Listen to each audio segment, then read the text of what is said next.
Welcome to Speak Up for Julian, the podcast that apparently a few people are actually starting to want to hear, which is really encouraging. And it's still the podcast that I absolutely, under no circumstances, do I want to be doing.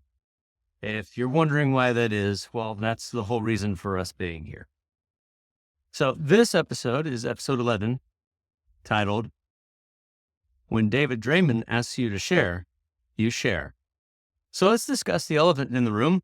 If you don't already know, this kind of thing happened on last Saturday night. And I have to say, I am so absolutely grateful for having that opportunity. I still don't even know exactly what happened, but here I'm going to play it for you and then we'll talk about it a little bit. Is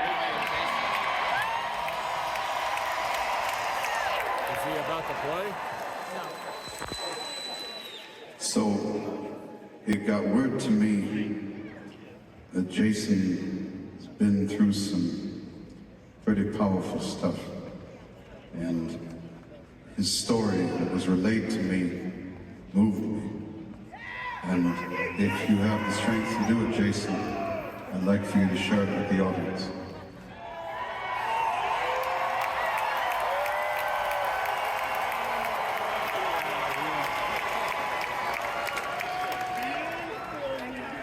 Okay, everybody.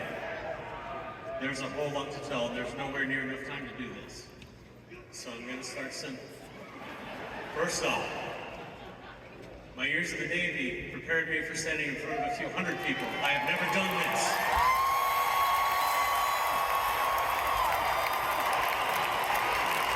Second off, I have an incredibly sad story, which unfortunately is not just mine, but this one is mine. This was my family's. I lost my son, Julian, to suicide last year in May. It has not even been a year yet. He was 14 years old. I've started trying to get more momentum for Speak Up for Julian.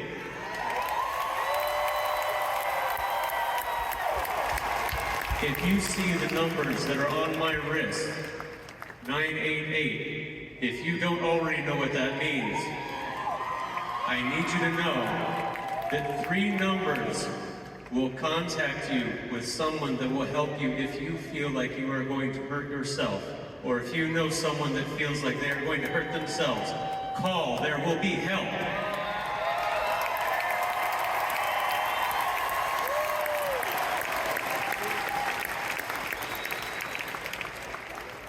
Music has been a huge part of our lives. Julian was playing bass guitar. His favorite was starting to learn Skid Row songs, but I'll tell you what, hang on, there's a lot of love here. We last got to see Disturbed at Welcome to Rockville last year.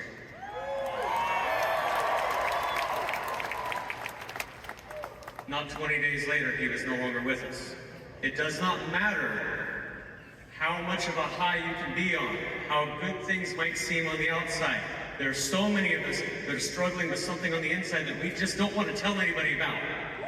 We have to tell each other about this. I've been handing out guitar picks at shows for the last few months. I started Incarceration. I've handed them out at several other shows. I've had so many deep conversations with people because of these memorial guitar picks. On the back of the guitar pick says, love above all.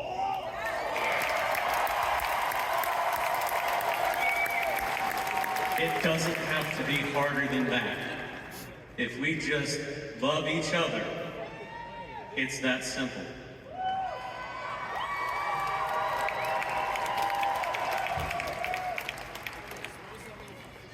All right, like I said, I have nowhere near enough time to tell this entire story. Your music has gotten me through some angry times, some sad times, and more recently, I've listened to the light in a way that I've never heard it before. And I promise you it means more than just the words.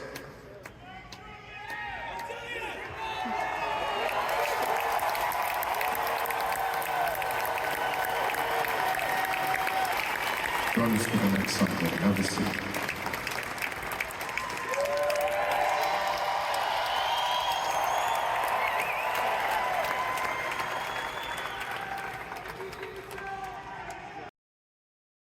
All right, so I have no idea exactly how many things had to fall into place for that to happen. My biggest hope was that we got some guitar picks thrown out at the concert like we've done a few times before.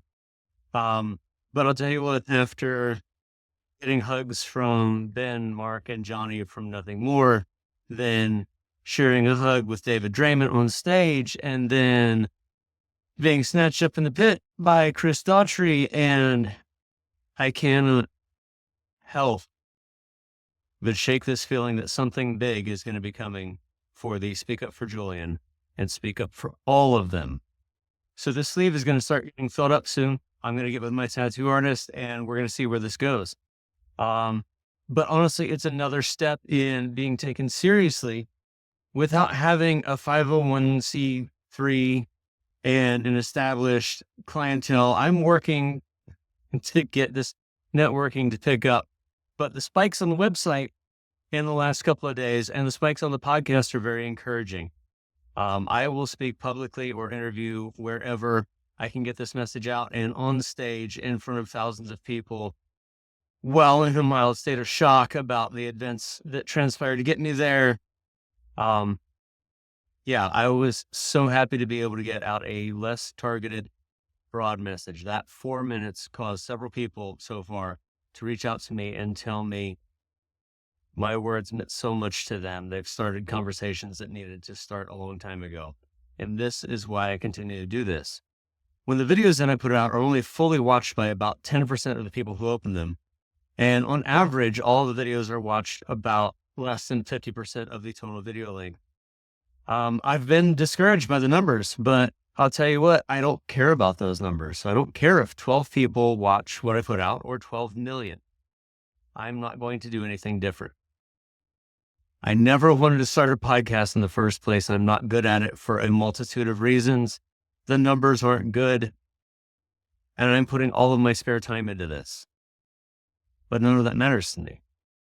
So far, 2 of the guitar pick stories that have come back to me have told me that those guitar picks have saved someone, even if for a little while. And those of us that talk about in the survivors groups, we know what that means. Even if we only get a few more weeks, a few more years, or even a few more days, there's no price on that. So those 2 are twice as many as I need to keep doing this. All right, so if you're interested in what I've been doing on the school front, I've got just a little snippet for you. And then right after that, it's just going to be time to say goodbye. All right, so a little preview if you're interested in any of the times that I've been speaking to a school board about bullying and teen suicide.